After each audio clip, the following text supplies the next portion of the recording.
Hello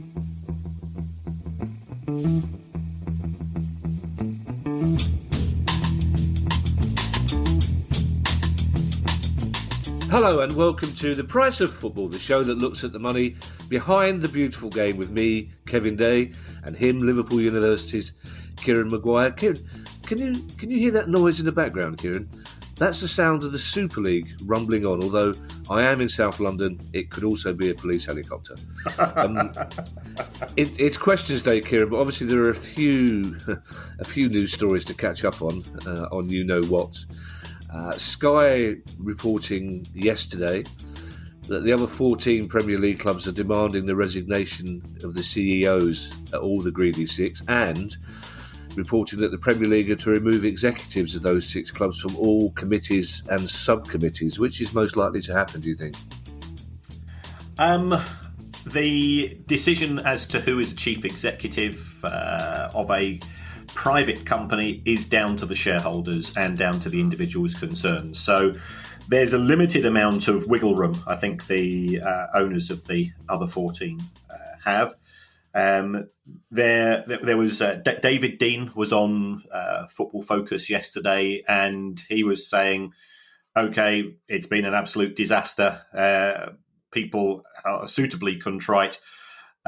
Ultimately, I think everybody in football does want the same thing, and the other 14 clubs in the Premier League need the Big Six as much as the Big Six need some other clubs. So they don't necessarily want 14, of course, in the Premier League. Yeah.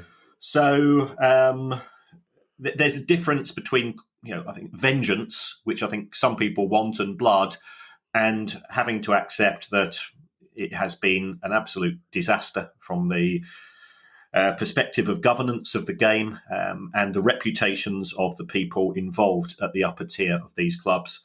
And their reputations will be tainted for as long as they remain in the game. So I think it's up for them to make that decision. We've already seen Ed Woodward leave, although spin doctors are working overtime. The rumours now going round was that he wasn't in favour of the franchise league, and he resigned because he was opposed to it, which is unusual. Like the Jose Mourinho rumours that went round on the Monday morning. Yeah. Yes. Absolutely. And we still remember the Super League. The Super League company still has 3 remaining clubs in it. Yes. And according to Perez, who is the president of Real Madrid, it will cost the clubs that have decided to withdraw at least €100 million each. And of course, one of the beneficiaries of that will be Real Madrid, if that proves to be true. Although I didn't think anybody could go beyond the degrees of denial that we've seen from Donald Trump earlier this year in terms of accepting the election result. But Perez has gone full Black Knight from Monty Python in his comments. He's saying that there were only 40 people at Stamford Bridge on Tuesday night, and they were being paid to protest. And and he's got no evidence to back this up whatsoever. He says all of the clubs in the Premier League are profitable, so therefore they could afford to withdraw. That's not the case. They are losing money. It's been a very weird few days. Well, now you've mentioned Perez. I was going to come on to him later, but I'm adaptable, Kieran. I'm like a middle-aged overweight gymnast. I can switch from parallel bar to parallel bar. I mean, as you say, his defiance is incredible. He basically what he said yesterday was this is still coming, and fans were stupid enough to fall for the lies in the media. I think he might need to change his PR advice. But this €100 million, the contracts for the clubs have been leaked, and he's probably the leaker, and revealed that each club will have to pay €100 million breakup fee. Who do they pay it to, though? Well, they would have to pay it to the Super League company has been incorporated in Spain, so therefore, presumably, it's enforceable from that perspective. And then, if the Super League company was wound up, one can only assume that there would have to be a distribution before that takes place. Now, to whom that distribution goes is uncertain. I'm sure that Perez who, let's face it, is a multi-billionaire in his own right. He has been a very successful businessman. He would like that money to go to the three remaining clubs, Real Madrid, Barcelona and Juve. But we'll have to wait and see. If I was up against Manchester City's lawyers, having seen their somewhat Rottweiler-like efficiency in terms of defending the club in respect of the charges from UEFA, I'd be not overconfident of getting these other clubs to pay up.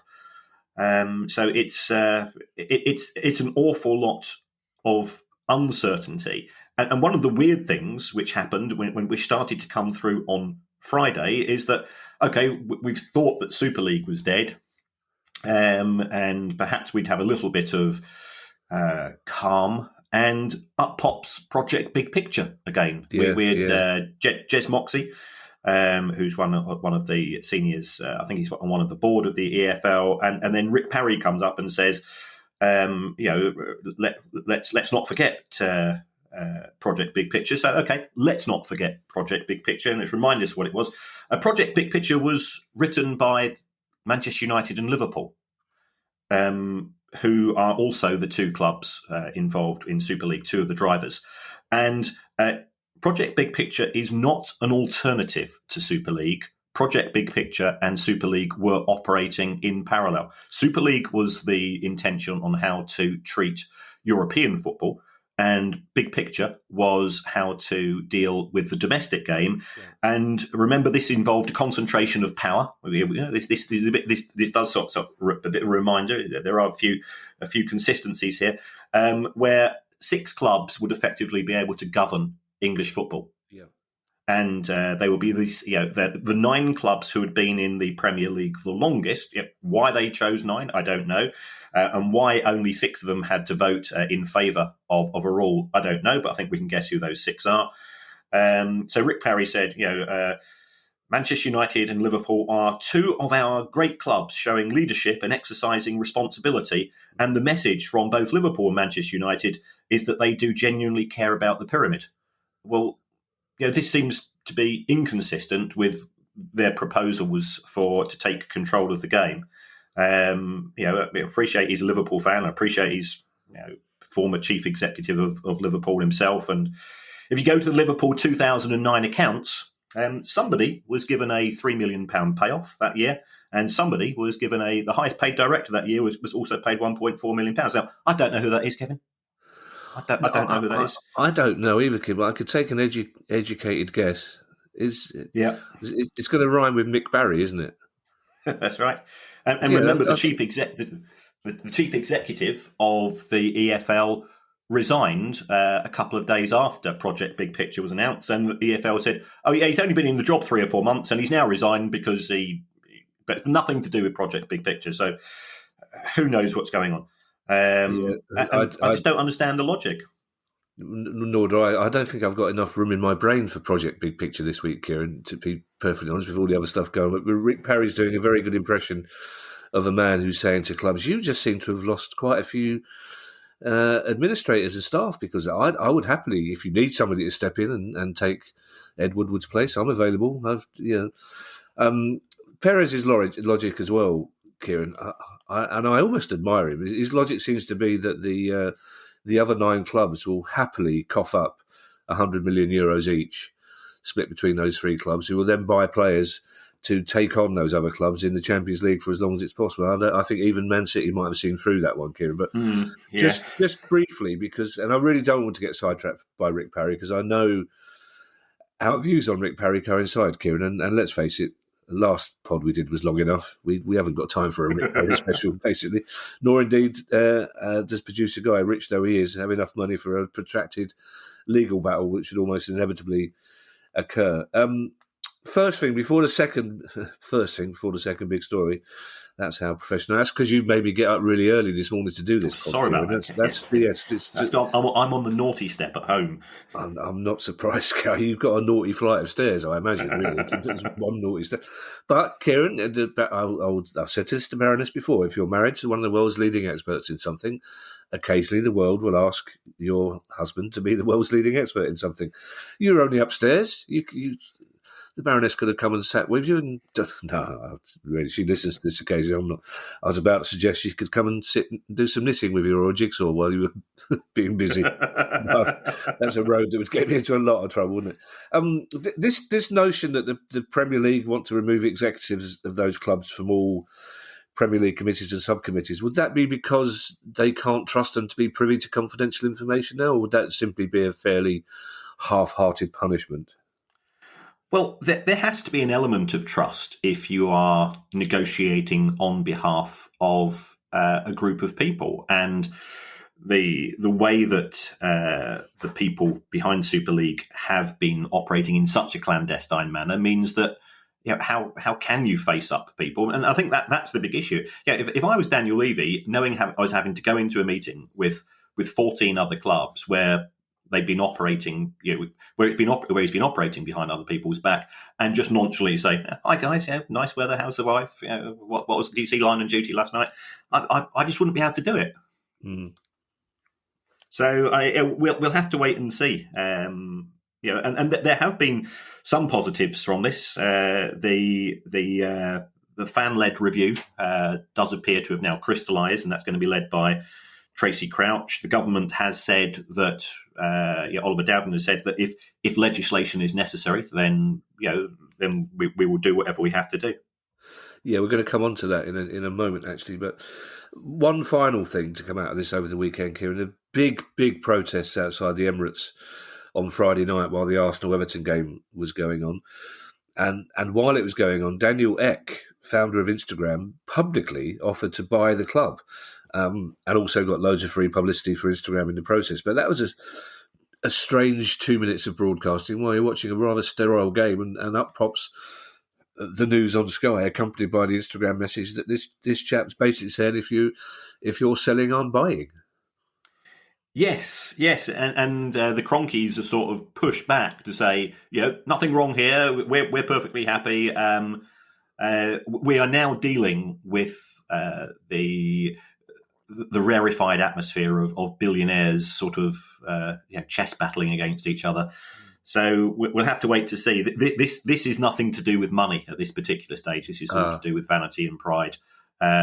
Stan Kroenke would be a humiliating climb down to a certain extent if he ended up having to sell Arsenal. So he doesn't want to be seen to have his hand forced. Not that he's ever said a dicky bird one way or the other about Arsenal anyway. Anyway, let's move on, Kieran, because before we get to questions, and we've got some really cracking questions this week, as usual, there are a couple of other, I was going to say smaller news stories, but for the clubs involved, they're not, are they? Bordeaux, one of France's biggest clubs, have gone into administration after their American benefactors appear to have pulled out. Yes, this is COVID-19 related to an extent. Bordeaux have US owners called King Street. They only acquired the club in 2019, so a bit like comedy, buying a football club, timing is essential. And they've already put in €46 million, and they've just said, we've done the sums. It's costing us money every week. We can't see ourselves ever getting a return on this. So sorry guys, that's it. And clearly Bordeaux will have been hit in terms of loss of sale of match day tickets from the pandemic, as have every football club in every country where there is presently a lockdown or other restrictions. But the big issue, which we have discussed on more than one occasion before in respect of French football, is the TV deal with Media Pro, and it looks as if the French Football League has estimated that its revenue this season is going to be down by a half. Now that compares to 10% in the Premier League. So all of the clubs are therefore reliant upon backers, and King Street have said, we've done it for 12 months. Sorry, guys, no more. So it does call into question the ability of clubs, and I think we both said that France is the country where we have the most concerns, because it is so dependent upon the TV money, which has now collapsed. So you mentioned timing and the French TV deal there, Kieran. It's a sad reminder that the last time I was in Europe before this kicked off, as a few of us went on our annual jaunt to Europe, and we decided to go to Bordeaux, and we booked some tickets for the Bordeaux game on the Saturday morning, and on the Friday night we were informed by a chap in the pub that French TV had moved the game till Monday evening. Oh no! I know. So being football fans, we thought we'd have a walk down the stadium anyway. Absolutely. Luckily there's a half decent bar not far away, so that saved the day. A little bit with, ironically, football on TV from all over Europe. So from Bordeaux to Scunthorpe, which is a link I don't think I've yet made on this pod, Kieran, and we've made lots of links. Scunthorpe no longer owe money to the club owner. Presumably that's good news, but when Guy sent the questions, he put that in with a question mark. So I don't know whether that implies, Kieran, that it's can't be good news, but it must surely be good news, isn't it? Well, there's a well. That's yeah. You said that exactly the way Ali says well every now and again. Yeah.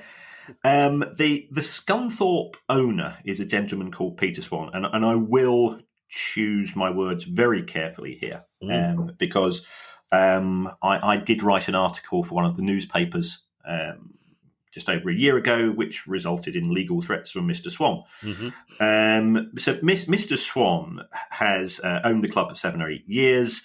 It's made significant losses every single year.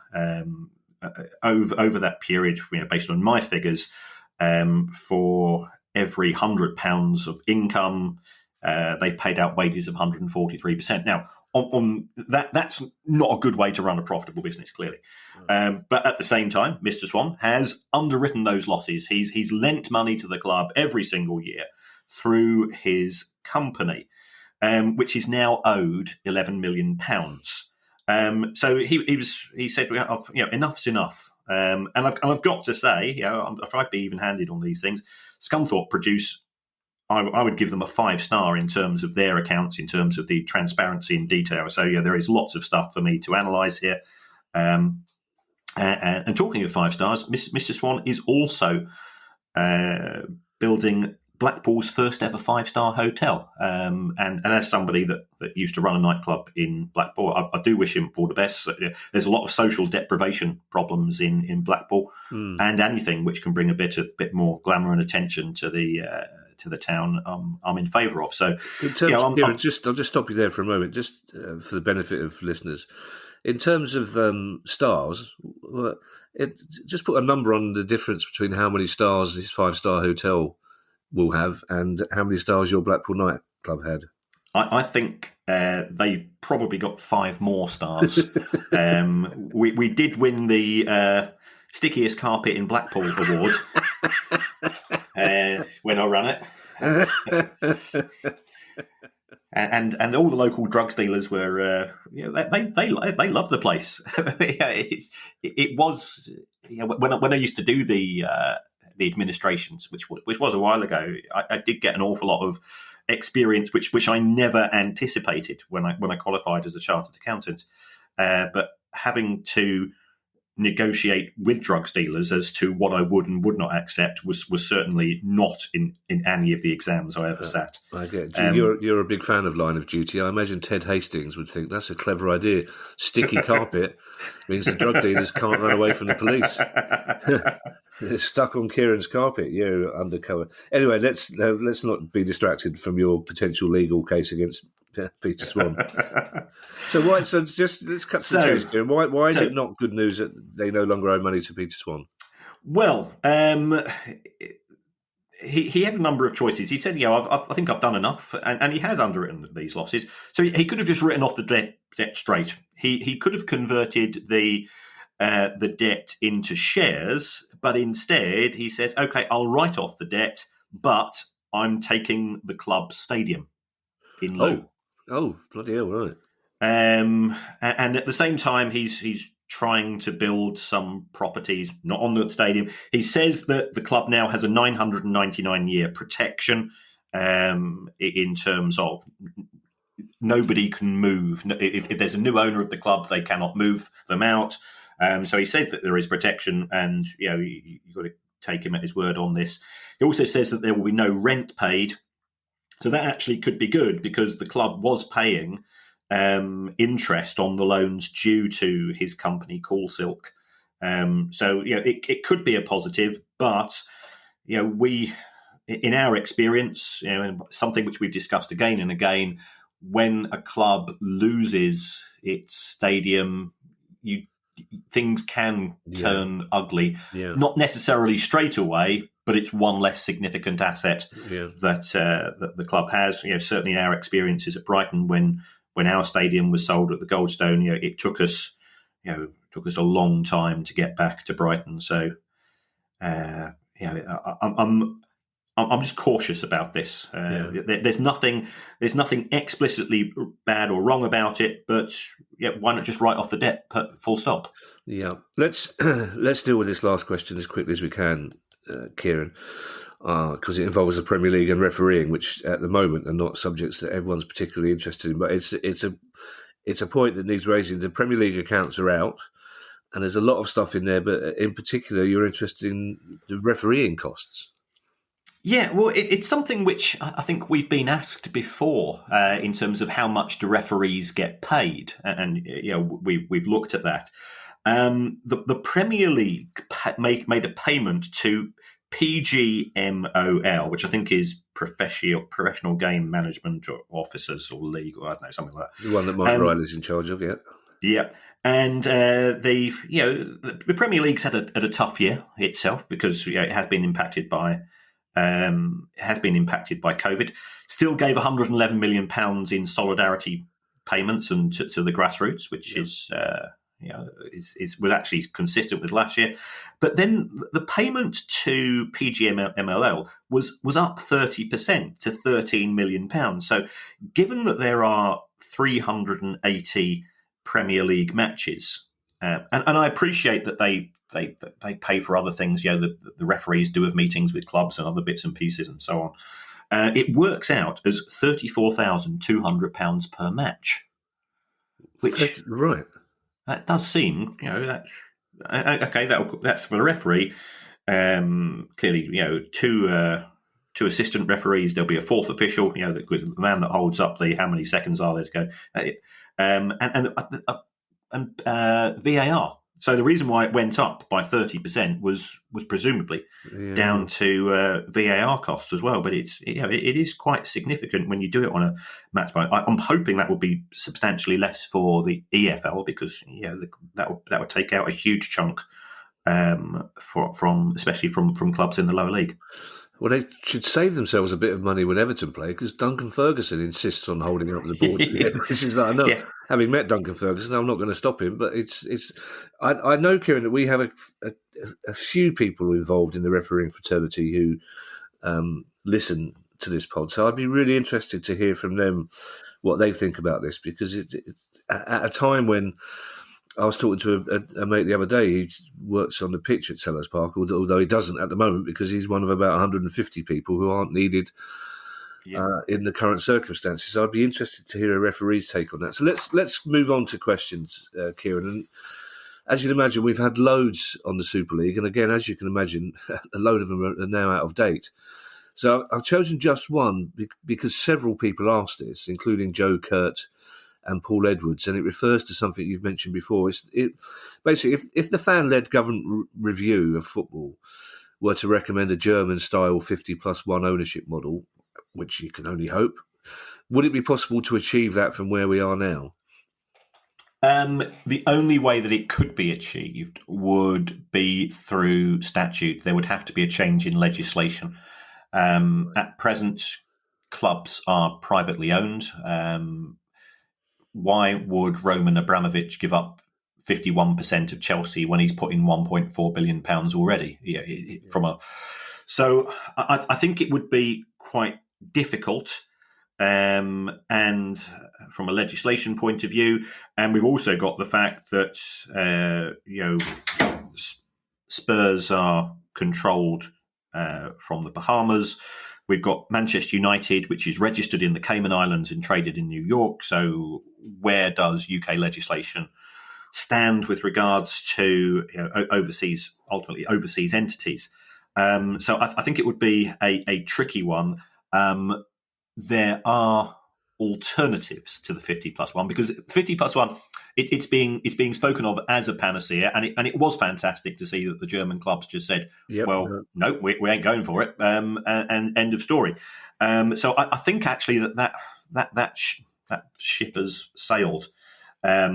We'd have to think of alternative ways of addressing the governance issues, and the fan-led review. I think we'll have to go down a slightly different route, perhaps to have non-executive directors on the board, perhaps to have some form of golden share where you don't actually own the club, but you have a veto power over certain aspects to do with football. Now, I think that again would have to be backed by legislation from the government. Because I can't see the clubs necessarily voting for that themselves, and that's understandable. If you own a football club, why voluntarily go for it to relinquish power?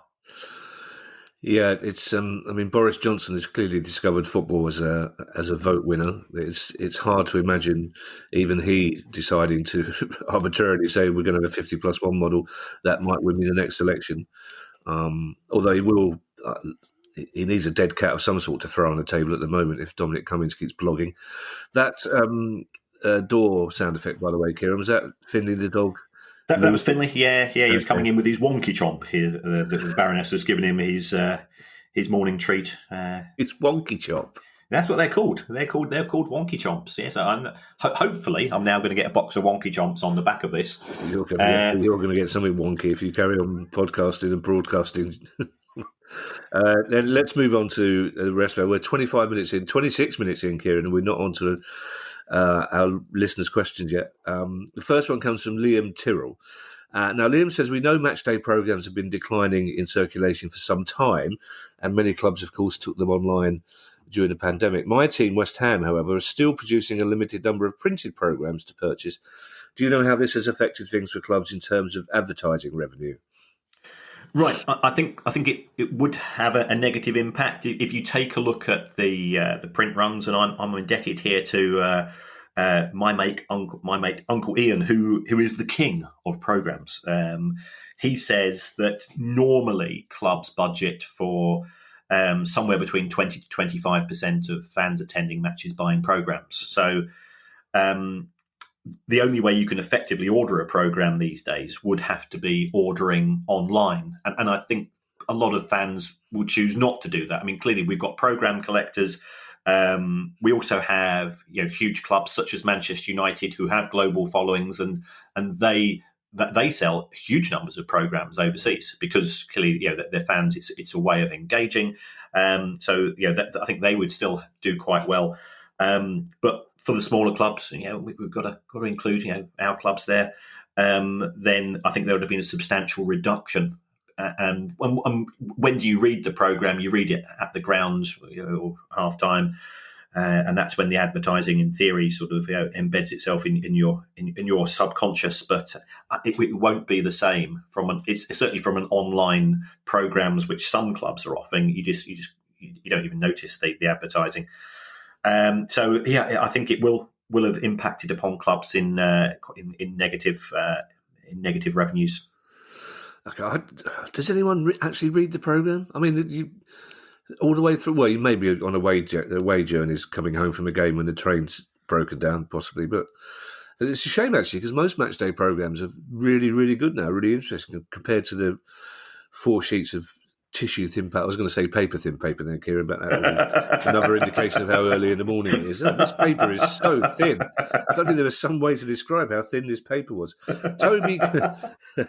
Toby Gray, it's not first thing in the morning for you, Kieran, is it? You've been up and about doing all sorts for hours, I imagine. Toby Gray says, in the Premier League, all clubs receive, I believe, roughly £1 million every time they're selected for television. However, with all games currently on television, are they getting more money? No, they're not. This is something I did have to dig into. The Premier League actually sell 7 packages domestically to the broadcasters, and those 7 packages cover 200 out of the 380 matches. And what happens is that you end up with first, second, third, fourth, picks and so on, and the document itself, the proposal document, is very detailed, very complex. But broadly, what happened in terms of the deal that we're presently in is that Sky and BT are paying around about £9.3 million a match. Let's ignore any rebates. And that's for a fixed number of matches. So Sky get the, I think pick number 1 is 4 o'clock on a Sunday, and then pick number 2 I think is 2 o'clock on a Sunday, and things of this nature. So that's all detailed in a very complex formula, and if you appear on television, if you are picked within those 200 matches more than 10 times a year, you are entitled to an extra £1 million per appearance in what we refer to as a facility fee.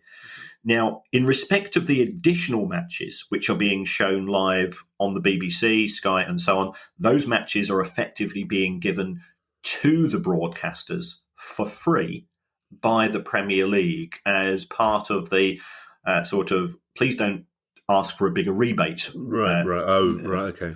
So I think the way that it will work in terms of facility fees is, we are recording this on the Sunday, and first thing Sunday morning, Kieran. First, yeah, I'm glad you mentioned that, Kevin. It's not even 10. It's not even 10 o'clock. If the European Super League kicks off again today, Kieran, we're in big trouble. You know that. Yeah, I've been working on this since 5 this morning. I'm sorry. I am in so much trouble. Well, let's crack on, Kieran. Let's not discuss how much trouble you're in, because that will take longer. So they're not getting extra money. Yes. So they're not getting extra money, but the facility fees are still being paid by Sky via the Premier League, because Sky say, well, today's match, the key match is Manchester United versus Leeds, and therefore we've still got our first pick rights. So the matches which are on the weird times, so let's take, under normal circumstances, there would not be a match at 8 o'clock on a Saturday evening. Yeah. The chances are that is going to be an 8th, 9th or 10th pick, because it's Sheffield United versus Brighton, and it was 90 minutes of utter shite. Yeah. Yeah, I'm afraid I did occasionally flick onto something that Vernon Kay was presenting that I work in television, and I struggled to work out what it was. But it wasn't Sheffield United and Brighton aimlessly kicking a ball about. Let's move on, Kieran. Neil Kimpton has asked an interesting question. I always worry about saying that in case people think I'm implying that their question wasn't interesting. If your question is interesting, everybody, this is why we ask them. And those people whose questions we haven't asked yet, your question is interesting as well, but we've got a long waiting list. But Neil Kimpton says, why are there no sponsors on the front of national team shirts? Is there a FIFA, UEFA ruling on it? Is it just not the done thing? The Soviet Union used to have CCCP on the front of their shirts. Did they get permission for that? Neil, let's not get Kieran on to reminiscing about the front of Russian shirts just at the moment. CCCP was a Cyrillic abbreviation for the USSR, basically. But it's a good point, Kieran. I would hate it, but presumably rugby fans don't mind, because they're happily emblazoning logos on the front of their shirts, aren't they? Yes, they are. This is all to do with UEFA and FIFA having individual partners in individual industries. And what they don't want is for the exclusivity that FIFA have. So FIFA have global partners for their World Cup competition, such as Adidas, Coca-Cola, Visa, Budweiser, McDonald's. Now, McDonald's would be really cheesed off Yes. if, let's say, that Ghana are sponsored by Kentucky Fried Chicken. Yeah. So that would be seen to be a rivalry for McDonald's, or MasterCard support the German shirts. Yeah. So this actually is used by FIFA to generate more money for itself, but clearly that also results in less money for the individual football associations, because the England or the Brazil, the Germany, US shirts, they would be worth a fortune in terms of advertisers, especially in a World Cup year. So this is FIFA flexing its muscles. And it's the same for UEFA. And remember, if you think about the number of international matches that take place, UEFA have the rights for the qualifying competitions, and FIFA have the rights for the qualifying competitions as well as the finals. So it doesn't really leave very much else. So if England, in theory, could, I suspect, have a shirt sponsor for friendlies, but it would just look a bit naff. And the manufacturers, Nike, I think they wouldn't be over pleased. We used to see England in training kit with Nationwide on it, for example. So it's only for the match day shirts that this particular veto applies. Do you know? I'll be perfectly honest, Kieran. I don't like to see players' names on international shirts. They don't belong to the player. The number belongs to the country is an old-fashioned view I've always taken. So are you implying then, Kieran, that rugby doesn't have enough international backers to worry about upsetting them with individual sponsors? I think if we take a look at the Five Nations tournament, that's effectively just split between the 5 countries. Yeah. And whilst there is the International Rugby Football Union, the Rugby Union World Cup is a relatively recent phenomenon, and the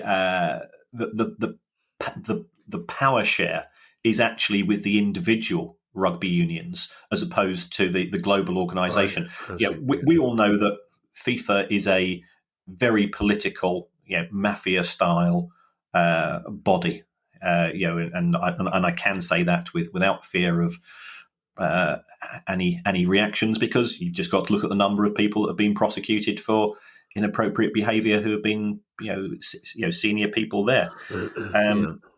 So whereas the IFRU and from a rugby league perspective and other sports, it tends to be the power lies at a slightly lower level. Now, on a similar note, Toby Bowles has pointed out something that I think a lot of football fans have wondered when they watch Newcastle games. Toby Bowles says, why doesn't Mike Ashley choose to advertise his Sports Direct company on Newcastle shirts? Is it because of a potential backlash from fans? And which club owners, if any, do advertise their company on the team shirt? Can I answer this, Kieran, please? Yeah. Go for it. Is it because Mike Ashley gets more money from somebody else than he would do if he sponsored his own shirts? Well, I think that's a potential contributory factor. Absolutely.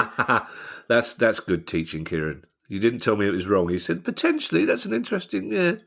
Okay. People might recall that St James's Park was once called the Sports Direct Arena. Indeed, yes, but not by Newcastle fans, I hasten to add. And such was the backlash that I think Mike Ashley is taking to a certain extent the once bitten, twice shy approach here. But you're absolutely right. I mean, surely it makes sense to get external money into the club, as opposed to him funding it.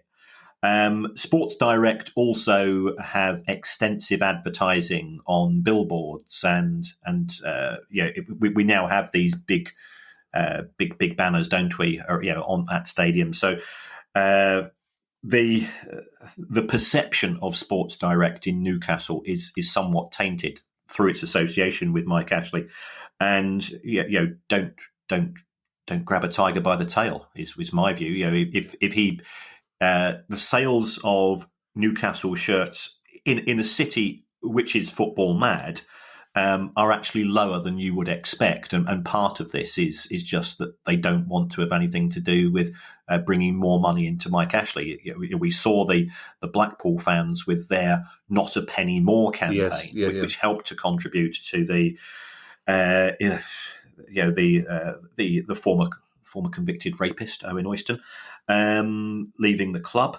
And I think some Newcastle fans say, right, we're not going to buy a shirt until Ashley leaves, because yes, we want to see our team. You're in love with the club, but why give additional money, which is simply going to go through to Mike Ashley's coffers? So there has been a backlash in terms of the extent of merchandise sales are probably lower than you'd anticipate. And if they had Sports Direct on the front, the sales of kit would be even lower than they are at present. And the second part of Toby's questions, do we know any owners who do advertise their company on their team shirts? Yes. One of the Price of Football's all-time heroes, Andy Holt at Accrington. Wham sponsor the shirts there. Okay. Clearly, we've got the Etihad at Manchester City. It's not directly, but it's pretty close to the owners. And Leicester City, for many years, of course, were sponsored by King Power. Of course, yes. Okay, thank you, Toby. Lee Taylor says that a few clubs over the past few years have been selling grounds to their owners or other companies, including mine, Aston Villa, and them lot down the road, who I assume, Kieran, are Birmingham City, because Lee has just written the B and the Y, and the rest is asterisks. Good work, Lee. And Lee says, recently our not-so-friendly neighbours from the other side of the A38 expressway have had a problem with their ground and have partly shut it. So who would pay for these repairs? Would it be the club as tenants or the owners of the ground? Now, my mother-in-law lives in Birmingham. I go there often, or I used to, and I love it. But only in Birmingham would someone make that question so geographically explicit. Only in Birmingham would they have to say, well, of course, it's the A38 expressway. They're on the other side. It's like, yeah, fine. It's like Hallie's mother-in-law's next door neighbour. So it doesn't matter which stations the train went through, does it? It just went through the same stations as it always went through. They're obsessed with geography in that city. But it's an interesting question, though. If you do sell the ground, who are responsible for repairs? Well, it will vary, tenancy agreement to tenancy agreement. If we look to see what we have at West Ham in respect of the London Stadium, they are responsible for relatively little for the £3 million a year that they get for the 62. Is it? I think going up to 64,000 capacity stadium.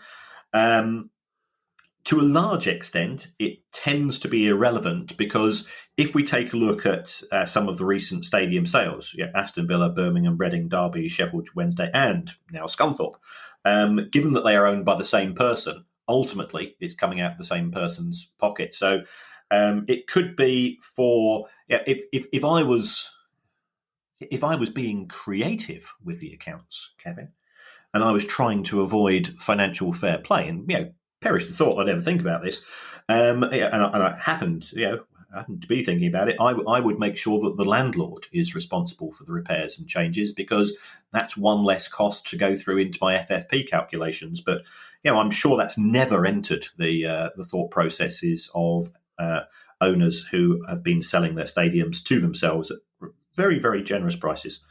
So that's where we are. Okay. But the world of stadiums is weird. We had Walsall's stadium, which was sold to a company which appeared to be linked to the pension fund of the club owner, and Walsall were paying rent on it. As soon as you start to dive deeper and deeper into this, there's a whole chapter to be written in somebody's book about this particular relationship. We should write a book, Kieran, shouldn't we? The lawyers would have a field day with our book, wouldn't they? Now, our next question, Kieran, comes from a chap called Gordon Brown, ex-Prime Minister and Chancellor of the Exchequer. And he wants to know if you're free for another chat later on today. Twice he's called you, Kieran. Twice. Gordon Brown's been on the phone in the last couple of days. Yes. I mean, in what has been a fairly surreal week for me. Because I started off, and the reason why I'm in so much trouble is I've done 120 interviews this week. I've still got a full-time job teaching. Yeah. So all of can I my just stop you there, Kieran? I told my agent on Friday that between us, you and I had done 120 interviews this week. Just to big myself up a little bit. I didn't reveal the bit that you'd done all of them. So I've got to do my day job, and I do my lecture preparation, all the stuff. I work that in the evenings, or I get up really early. So the reason why I'm in so much trouble at work is that the only way that my wonderful wife, the Baroness, has been able to contact me is by booking me on a Zoom conversation from the kitchen. So it sort of things started to calm down on Friday, and she says, we are going to spend this evening together. And I said, yeah, I can't see anything else coming through. And what happened? She says, well, what happens if somebody phones you? I said, well, if it's somebody I know, I'll say no to, and if it's an unknown number, I'll just be polite. And then she sort of said, okay, I'll make it up to you, with a sort of a Carlo Ancelotti style raised eyebrow. And I thought, oh, blimey, it's going to be one of those nights. She might even get out the Russian phrase book if I'm very lucky. So I thought, I'm on a promise here. I just need to keep my nose clean. And it was 8:00 and the phone rang, and I didn't recognise the number. And she was just serving up dinner. So I said, I'll just quickly have a word and say, I'm sorry. And I picked up the phone, and it was this. He says, it's Gordon Brown. I thought, I thought, that sounds like Gordon Brown. Text you like, son. Yeah. So I said, oh, hello, sir. and the Baroness is just staring at me. And you know that look. You know that look when a wife is. And then I'm sort of trying to make signals going, it's Gordon Brown. And she's going, what? So then he starts talking, and she's just giving me daggers. So I put it on speakerphone, and it's clear that Gordon Brown's got a very distinctive voice. Indeed. So the Baroness curtsies at a telephone, and I'm trying to have this conversation. No, he can't see you. And so for some reason, somebody had given Gordon Brown was talking on Football Focus, but he's been involved with the likes of David Bernstein and Gary Neville and so on, with a view to coming up with something to deal with football governance and finance. And an owner of a football club had said, there's this somewhat nerdy guy who knows every single number going. But Swiss Ramble wasn't available, so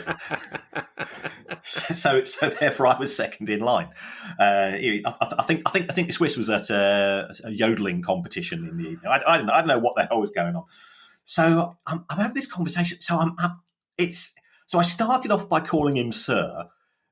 And then I moved on to Mr. Brown, and he was on for an hour. And I could tell he was taking notes, very, very detailed, certainly knew his stuff. Yeah. And by the end of the conversation, it was Big G. We were buddies. we were bezies. I'm going, you do know I'm just sort of, I'm just a simple lad from the land of the bogs and the little people. And why is this conversation taking place? So he took down notes, and some of the stuff which we've discussed on the show in terms of why are gambling companies getting a free pass in terms of football. Okay. Right. So he took that on board, and he mentioned that on Football Focus. We've also spoken about fans being able to have some form of representation on the board, even if we don't move to 50+1. So, and some of these have already, of course, been discussed. He's spoken to David Dean, Bernstein, Gary Neville, and so on. But he was very receptive. I do have a few numbers I was able to help him with. And then he phoned up again on Saturday morning. And it was very good, and we've had Conservative Party MPs on the show. We've had Andy Burnham, the Land. We tried to have a broad church, because football belongs to the people and not just the people of one political party. But it was weird. I mean, I'd started off the morning on Pakistan TV at some ridiculous hour, because of course they're about 6 or 7 hours behind us, and then finished off the evening with former Chancellor and Prime Minister Gordon Brown. What a day. I'm very proud of you, Kieran. I'm generally very proud of you. It's a real feather in your cap. But it also, the second time he phoned, reminded me of my favourite showbiz story, Kieran, which an engineer at Elstree Studios told me about his granddad. Burt Lancaster came over to make a film at Elstree in the late 50s, and Burt Lancaster was a man who didn't approve of what he called effete actors, so he liked to make friends with the crew, and he liked to find a local pub, and he befriended his granddad Ted, and it led to this scenario whereby the doorbell rang at his granddad Ted's house, and his gran opened the door, and she shouted up the stairs, "Ted, it's that bloody Burt Lancaster again." But I said to Ali, Gordon Brown's phoned him again. And of course, Ali did a lot of work around the Drop the Deck campaign back in Jubilee 2000, cool. and Gordon Brown was a huge supporter of that. So she was very, very full. I'll just imagine the look on the Baroness's face when dinner's going cold. It's Gordon Brown, darling. What can I do? Who gave him my number? Anyway, Mark Cartwright. I am very proud of you, Kieran. That's brilliant. Well done. Mark Cartwright has a question. A nice accountancy question, Kieran, perhaps as a sorbet after that shocking showbiz interlude we just had. Mark Cartwright says, when sell-on clauses are invoked, are they only applicable when the player is sold for a greater price than what they were bought for? Now, this is a good question, Kieran. It's never occurred to me to ask this. And Mark Cartwright says, so if, for example, you buy a player for 10 million but sell for 5 million, do you still have to pay a 10% sell-on fee? As apparently, says Mark, Rennes sold Rafinha to Leeds at a reduced cost to avoid a large sell-on fee to Sporting Lisbon. Okay. My understanding is that the sell-on is in relation to the profit on the deal. Ah, okay. So if you spend £40 million, buy a turkey, and you sell him for £10 million with a 10% sell-on, at least you keep all the £10 million. As opposed to having to then give 10-15% of it to somebody else. There's nothing in theory to stop a club putting in a clause, but I can't see anybody ever accepting it. The problem with sell-on clauses is it does. I mean, as Mark sort of Mark's suggesting, will some clubs try to circumvent the rules? And yes, they will. The best way to do that is if you've got a player who you're selling with a large sell-on clause, don't sell him directly, have a player swap. Right. Because what you can let's say that you've got a player that you signed for £10 million. Now, I'll use the case of Yves Bissouma, Brighton's midfielder player, because he's attracting a lot of attention. We bought him for £15 million from France. Let's say that they've got a 10% sell-on clause, and his market value at present is around about 50 million. If we sell him for 50 million, then you've got to give 10% of the £35 million profit. Yeah. Why not say, well, we can do a player swap with player X, and both clubs then say, well, in our opinion, both players are only worth £25 million. Right.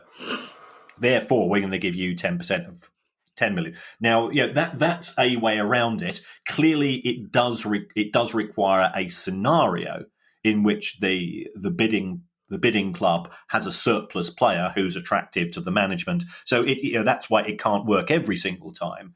But I've seen examples of player swaps before, and I thought, well, I'm pretty certain there was a sell on there, and that's the route that they've taken. And what is the value of a football player? It's actually impossible to determine, because ultimately we're talking about a unique asset. No two players are the same, so trying to get a definitive determination of price is almost impossible. And also, you get involved in bidding wars. When Coutinho went to Barcelona, I think they originally bid something like £92 million and ended up paying 140. Because effectively you're looking at an auction scenario. So it is a complex issue in terms of sell-ons. But this is why FIFA keep documentation to try to prevent these disputes from getting out of hand, because otherwise, how do you know what is being sold for? Now, our penultimate question, Kieran, is on a similar-ish note, and it comes from Chris Pope, who says that around 13 years ago, David Nugent, who scored for Tranmere yesterday, David Nugent moved from Preston to Portsmouth for a fee believed to be around £6 million. It was rumoured that payments were staggered, but due to Portsmouth's financial issues, we didn't receive it all. Can you shed any light on that rumour? And, probably more importantly, what happens if a club refuses to or cannot pay any add-ons or future instalments on a transfer? Right. Well, ultimately here, we are bound by the football creditors rule. Right. Where football creditors are players and clubs in respect of outstanding sums. And these have to be paid in full before a club can come out of administration. So David Nugent was signed by Pompey from Preston. And the Portsmouth administration and liquidation, and I've been through the documentation this morning as part of doing the background for this. The amount of money that was being taken out by the administrators, liquidators, and lawyers from Portsmouth, even by some of the silver-tongued friends we've seen in the past, was quite astounding. But what saved Preston to a certain extent was that Portsmouth had been in the Premier League and they were entitled to parachute payments. Right. And when the club went into administration, I think, when Portsmouth was still in the Premier League, the Premier League said, if there are any football creditors, what we will do is that we will deduct outstanding sums due from the parachute payments which were due to the club. So I may have got this wrong, and I do get things wrong. And I'd also like to apologise to the Manchester United Hong Kong Supporters Club, because when I said, I think on Thursday, we look at international fans, perhaps they're a bit more relaxed about Super League than we are. I got and our Hong Kong correspondent, who is absolutely brilliant, he happens to be secretary of the Manchester United Hong Kong Supporters Club. Said, he said, well, we had a poll. We had a poll of our members, and 90% thought this was a crock of horse manure. Good to hear. As well. Yeah. So it was actually quite comforting to know that it was universal. My understanding is that Preston would have been paid by the Premier League rather than Portsmouth itself in respect of the outstanding instalments. Going on to the second part of Chris's question, if somebody refuses to pay, then it goes to arbitration. And we have seen, and these are the things which sort of fly under the radar. It doesn't tend to be too much of an issue in the Premier League and the EFL, because they do actually police these things pretty well. But there have been instances where there have been international transfers, and UEFA and FIFA have imposed sanctions on the club that has not paid the amount involved. Lovely. Now, our final question comes from Jay. And Jay says, as supporters of the women's game, can you tell me the average amount and percentage the host Premier League men's teams subsidise their women's team for, please? And thank you for that, please, Jay. Are you able to put a figure on that, Kieran? Well, it really does vary from club to club. We have Chelsea, who are, I think they're in the semi-finals of the Champions League. So, fingers crossed for them. We're really, the WSL is coming on, in terms of attractiveness to broadcasters and viewers and so on, at a fast rate of knots at present. Chelsea lost £1.8 million last year. Which, as a percentage of its income, is actually pretty high. It's about 60%, I think. And if you take a look at the accounts of all the WSL clubs, and that's what we do, Kevin. We look at them all. We do. Yes, we do. Indeed. We do. Well, we do between us. We do in the same way. We do between us, exactly. In the same way that between us, we did 120 interviews and spoke to Gordon Brown this week. We do. Every one of them lost money apart from one, and that appeared to have a bit of unusual income to reverse the figures. So, at present, WSL clubs are losing money. Some of them 6 figures, some of them 7 figures. But we do have the new TV deal, which is coming on stream, which is looking very lucrative.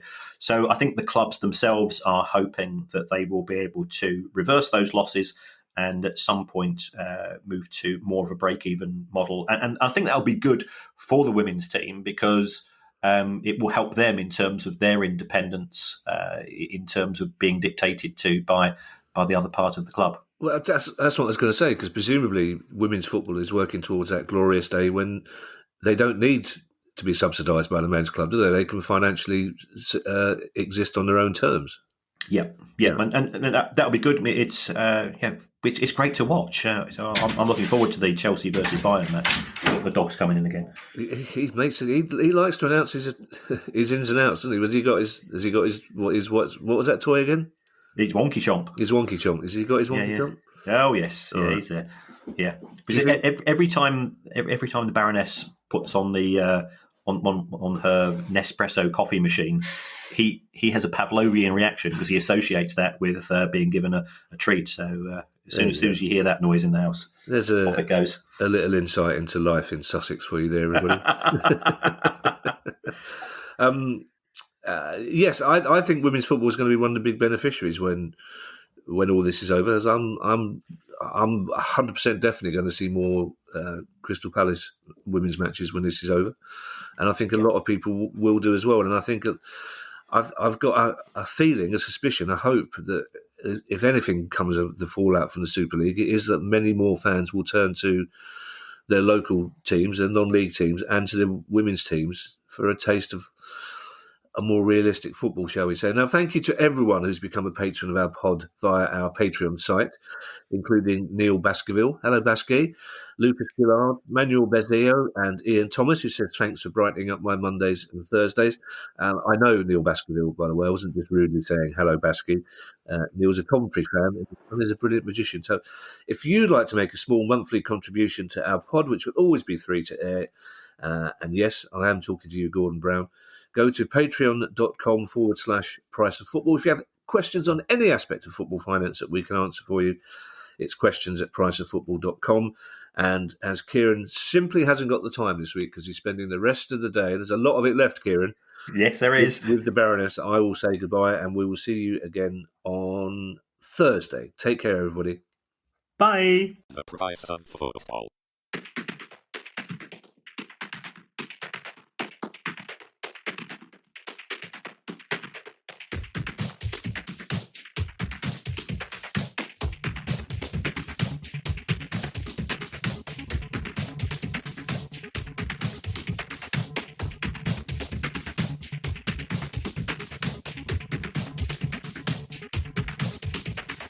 The Price of Football.